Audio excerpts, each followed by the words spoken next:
Hello friends, welcome back to my channel.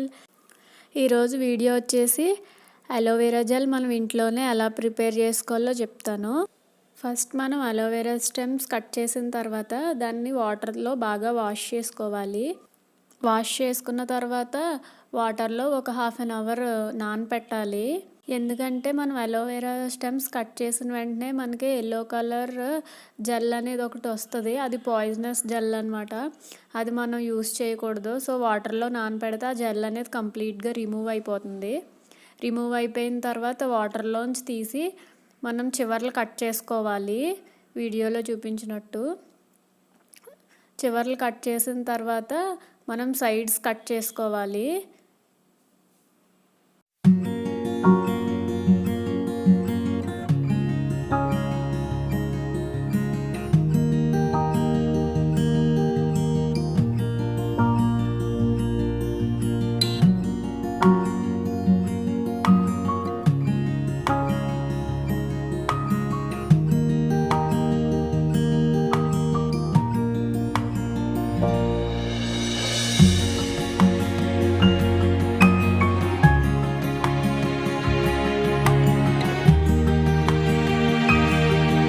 Sides cut చేసిన తర్వాత మనం వీడియోలో చూపిస్తున్నట్టు పై లేయర్ కట్ చేసుకోవాలి.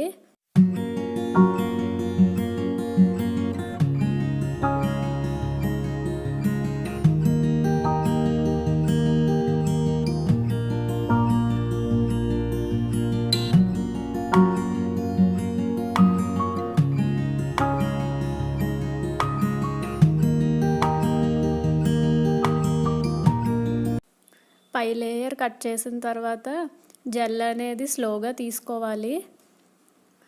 అసలు ఆ గ్రీన్ అనేది లేకుండా మనం ఓన్లీ వైట్ జెల్ మాత్రమే తీసుకోవాలి.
ఈ వీడియోలో చూపించినట్టు ఆ జెల్నంతా మనం తీసుకున్న తర్వాత ఒకసారి వాటర్తో వాష్ చేసుకోవాలి. ఇంకా రిమైనింగ్ ఎల్లో కలర్ జెల్ ఏమైనా ఉంటే కంప్లీట్గా రిమూవ్ అయిపోతుంది. సో వాష్ చేసుకున్న తర్వాత వాటర్ని అంతా డ్రైన్ చేసుకుని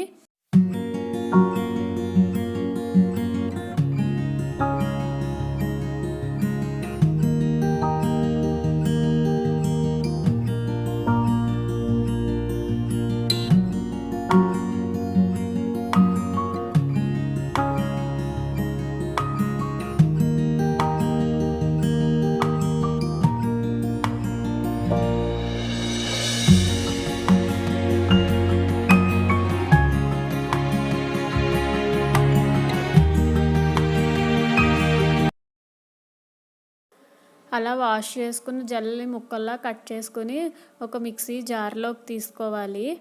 మిక్సీ జార్లోకి తీసుకుని గ్రైండ్ చేసుకోవాలి.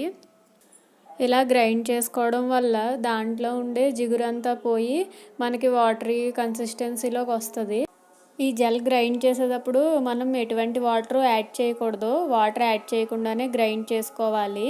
అలా గ్రైండ్ చేసుకున్న దాన్ని మనం ఒక బాటిల్లో స్టోర్ చేసుకోవాలి. మనం వాటర్ యాడ్ చేసుకోకుండా గ్రైండ్ చేసుకుంటే మనకి చాలా రోజుల వరకు నిల్వ ఉంటుంది. మీరు కావాలంటే ఈ జెల్ని ఫ్రిడ్జ్లో కూడా స్టోర్ చేసుకోవచ్చు. ఈ జెల్ అనేది మనం చాలా రకాలుగా యూస్ చేసుకోవచ్చు. హెయిర్కి, ఫేస్కి అలా చాలా రకాలుగా మనం యూస్ చేసుకోవచ్చు. ఎలా యూస్ చేసుకోవాలనేది నేను నా కమింగ్ వీడియోస్లో మీకు చూపిస్తాను. సో నా వీడియోస్ చూస్తూ ఉండండి. హోప్ ఈ వీడియో మీకు నచ్చిందని అనుకుంటున్నాను. ఈ వీడియో కనుక నచ్చినట్టయితే లైక్ చేయండి, సబ్స్క్రైబ్ చేయండి, షేర్ చేయండి.